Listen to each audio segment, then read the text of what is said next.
मित्रों नमस्कार, आप हैं वसंत गुरु जी के साथ। हम बहुत बार निराश होकर के, हताश होकर के और कुछ समझ में नहीं आता, हम पजल्ट हो जाते हैं, एक कन्फ्यूजन में भी आ जाते हैं और इस तरह से हम अपनी जो प्रगति का मार्ग चुने थे, जो लक्ष्य चुने थे, जो अपने को डेवलप करने की जो सोचे थे, जिस कार्य को कर रहे थे, चाहे वो व्यापार हो, व्यवसाय हो, चाहे वो नौकरी हो, या चाहे वो कृषि कार्य हो, या अपने एजुकेशन के लिए हो, या प्रतियोगी परीक्षाओं में बैठने के मामला हो, या फिर हम अपने घर में एक नया घर बनाने का मामला हो, या नई जमीन लेने का मामला हो, कृषि कार्य में शोध करने का मामला हो, नए नए तकनीकी अपनाने का मामला हो, तो या फिर हम बच्चों के लिए कुछ करना चाहते हैं, या बच्चे अपने बुजुर्गों के लिए कुछ करना चाहते हैं, या फ्रेंड के लिए कुछ करना चाहते हैं, महिलाएं महिलाओं के लिए कुछ करना चाहते हैं, या फिर वो पति के लिए कुछ करना चाहता है, या पिता के लिए कुछ करना चाहते हैं, या पिता जो है वो पुत्रियों के लिए कुछ करना चाहते हैं, संतानों के लिए करना चाहते हैं, पुत्र के लिए कुछ करना चाहते हैं, लेकिन वो कर नहीं पाते। लगभग वो दुविधा में फंस जाते हैं। एक ऐसी दुविधा कि कुछ तो करते हैं, फिर आगे बढ़ने से रुक जाते हैं, और फिर कुछ करते हैं, फिर रुक जाते हैं। इस तरह से उसको मुकम्मल लक्ष्य प्राप्त नहीं होगा और एक गहरी असंतोष मन में, एक पीड़ा, एक कसक, एक दर्द, एक अजीब से हम परिस्थिति में फंस जाते हैं, उलझ जाते हैं, थोड़ी सी अजीब हो जाता है हमारी जिंदगी के साथ। मित्रों, ये किस लिए होता है? इसलिए होता है कि हम प्रतिदिन अपने लक्ष्य की ओर एक सुनिश्चित कदम आगे नहीं बढ़ाते। हम प्रतिदिन अपने लक्ष्य और आज का जो वर्तमान परिस्थिति है, या जो हम कहाँ पहुंचे, मेरा क्या सिचुएशन है, मैं इसको कैसे हैंडल करूं, हम उस पर विचार नहीं करते। और हम जैसे मान लीजिए हमने एक काम लिया कि मुझको इस साल अपने व्यापार में कुछ नया प्रयोग करना है। अब हम नया प्रयोग करने के बारे में हमने सोच लिया, ठीक। अब हमारा प्रयोग यदि सटीक बैठा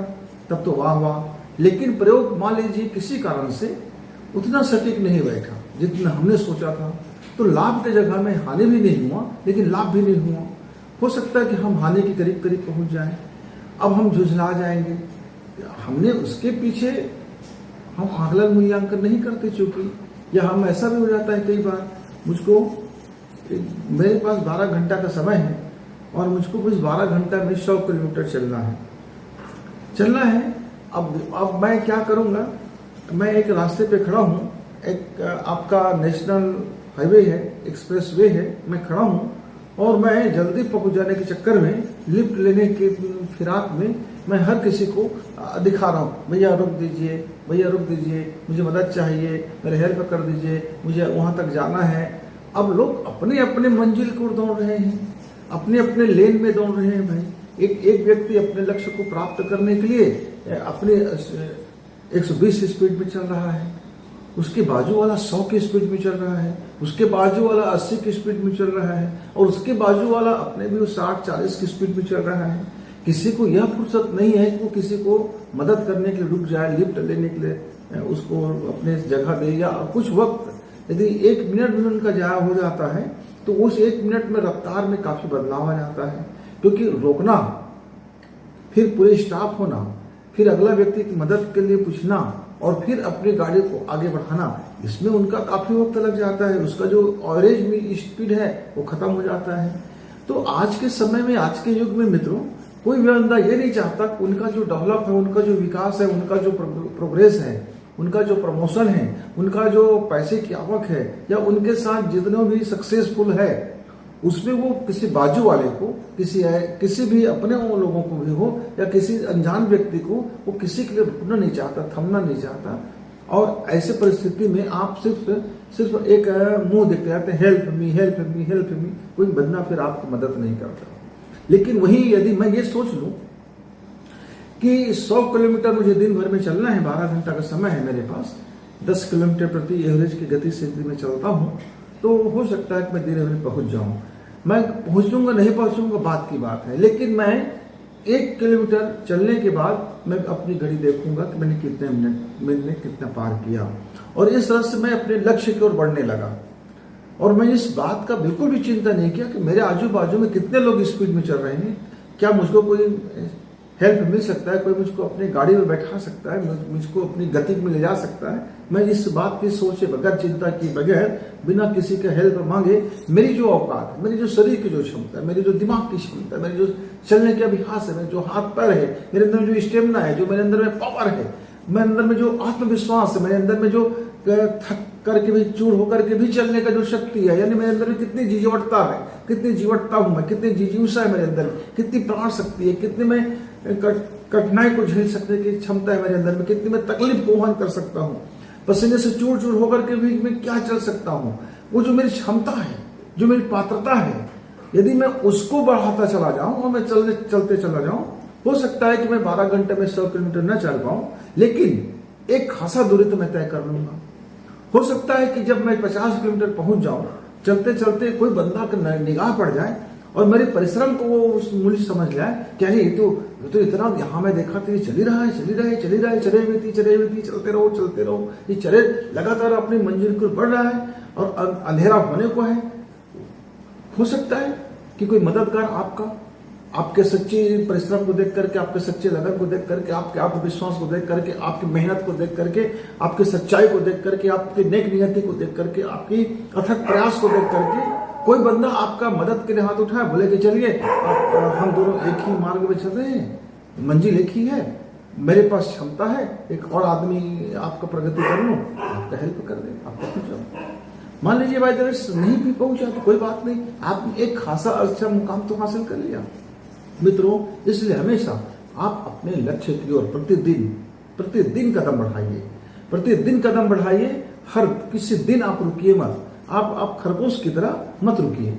आप सुस्ताने के लिए मत रुक जाइए, हेल्प के लिए मत रुक जाइए, किसी को लांछना लगाने के मत रुकते रहिए, किसी को मत बोलते रहिए कि इसके कारण मैं नहीं चल सका, उसके कारण नहीं चल सका, मेरे पास पैसा नहीं था, मेरे माँ बाप अच्छे नहीं थे, मेरे पिताजी कम पढ़े लिखे थे, मेरे पिताजी जरा खराब आदमी है, मेरी मम्मी अनपढ़ है, जरा मेरे भाई बहन मेरी मदद नहीं करता, मेरा इनका ये नहीं करता, मेरे गुरुजी अच्छे नहीं मिले, मुझको टीचर अच्छे नहीं मिले, मुझे एक सही समय में नौकरी नहीं मिला, सरकार अच्छा नहीं है, गवर्नमेंट अच्छी नहीं है, फलाना अच्छी नहीं है, इनका अच्छा नहीं है। यानी एक जितनी टोटली बहानाबाजी है उसको आप इग्नोर कर दो, किनारे कर दो, नहीं मिला कोई बात नहीं। जो आपके पास है उपलब्ध संसाधन, जो मस्तिष्क है, जो मन है, जो अंतरात्मा है, जो विवेक है, जो सोच सकते हो, जो कर सकते हो, उसको करते रहिए। आप देखना मित्र, आप अपने लक्ष्य की ओर कितने तेजी से आगे बढ़ेंगे। एक बहुत छोटी सी कहानी मैं आपको साझा करना चाहूंगा।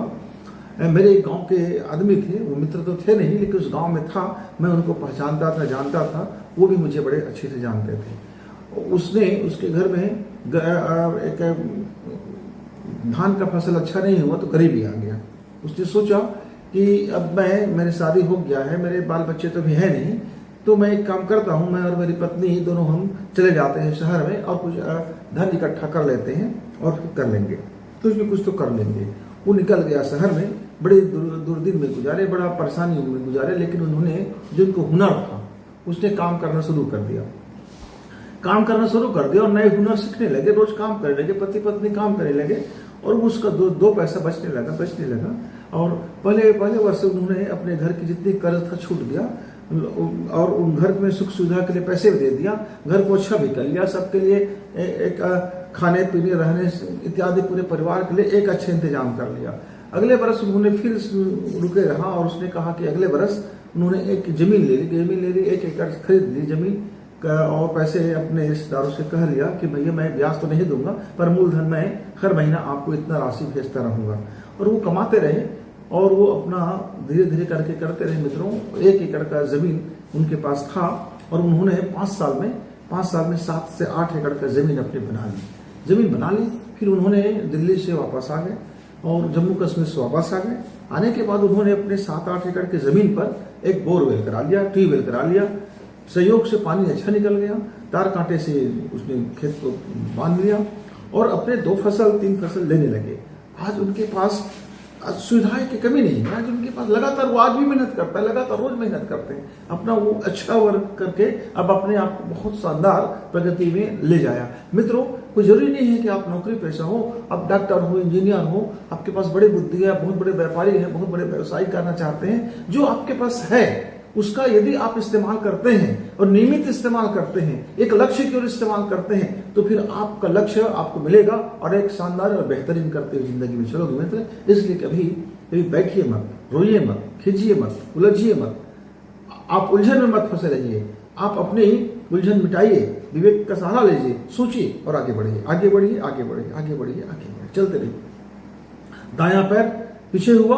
बायां पैर आगे हो गया, तो फिर दायां पैर से कहिए कि बायां पैर से आगे बढ़ जाए। फिर वो एक पैर हमेशा आगे रहेगा, एक पैर हमेशा पीछे रहेगा, तो पीछे वाले पैर को आगे बढ़ाते रहिए, आगे बढ़ाते रहिए, और इस तरह से आप अपनी मंजिल प्राप्त कर लेंगे। तो लक्ष्य की ओर चलिए, निरंतर चलिए। आपका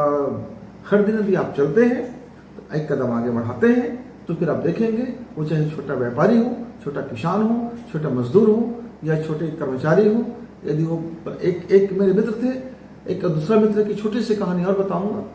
वो मेरे मित्र थे, पहले उसने पीएन की नौकरी करी, पीएन की नौकरी करने के बाद उन्होंने छोड़ दिया, क्योंकि दूसरे जॉब को उन्होंने किया, फिर वो क्लर्क बन गए, फिर क्लर्क को उन्होंने छोड़ दिया, फिर वो एक टीचर बन गए, और टीचर बनने के बाद उन्होंने तैयारियां शुरू कर दी, और मित्रों उन्होंने अपने स्टेट की, अपने राज्य की प्रशासनिक परीक्षा में बैठ गया, और वह एसडीएम बन गया। अब वो टीचर को भी छोड़ दिया, अब वो एसडीएम बन गया, वो 5-7 साल तक एसडीएम बना रहा, फिर उन्होंने सोचा कि नहीं, अब मैं तो दूसरे मुझको करनी चाहिए। फिर उन्होंने क्या किया, फिर सेवा के क्षेत्र में आ गए और राजनीति में आ गया, और राजनीति में आकर के वो फिर मंत्री भी बन गया, और अपने जॉब को उन्होंने कहां से कहां पहुंचा दिया। उन्होंने किससे प्रेरणा ली? उन्होंने इससे प्रेरणा ली, एक महिला थी जो माल में सामान बेचा करते थे, लोगों को रिसेप्शन के काम करते थे। आइए भाई साहब, ये सामान है, देख लीजिए, ये फलाना है, देख लीजिए, ठिकाना है, देख लीजिए, तरबूज है, देख लीजिए, खरबूज है, देख लीजिए, आपका है तो देख लीजिए। और वो करते करते उन्होंने भी वो तैयारी कर रखी थी, करती थी, और एक दिन उन्होंने अपनी अच्छी मंजिल प्राप्त कर लिया, और फिर राजनीति में आया, और उसने काफी छलांग लगा ली। वो उनकी जीवनी को पढ़ा हुआ था मेरे मित्र। उसने कहा, जब वो एक मामले से वर्क करते हुए अपने को वो छोटा नहीं समझा, तो मैं तो अच्छा कर सकता हूँ, बेहतर कर सकता हूँ। उन्होंने अपनी तुलना खुद से की, और अपनी प्रेरणा से उन्होंने खुद बनाया, मित्रों। इसलिए लक्ष्य को प्राप्त करना है तो रोज एक प्रेरणा बनाइए। देखिए आपका प्रेरणा कौन हो सकता है, और उस प्रेरणा के फॉलो कीजिए। आप देखेंगे कि आपका लक्ष्य, आपका टारगेट बहुत जल्दी आपको मिल जाता है। तो मेरे युवा मित्र, यदि आप उलझन में हैं, यदि आप थक चुके हैं, यदि आप टूट चुके हैं, यदि आप खींच रहे हैं, यदि आप गुस्सा में हैं, आपको नकारात्मकता चीजें घिर चुकी है, तो जरा ठहरिए, जरा सोचिए, जरा रुकिए, और अपने आप को तैयार कीजिए, और अपने लक्ष्य की ओर प्रतिदिन एक कदम आगे बढ़ाइए। और देखेंगे आपका लक्ष्य बहुत जल्दी मिल चुका होगा, फिर आपका दूसरा लक्ष्य आगे बढ़ता हुआ दिखाई देगा। जब तक आप अपने उलझन को समाप्त करें, तब तक गुरु जी को विदा। नमस्कार, धन्यवाद।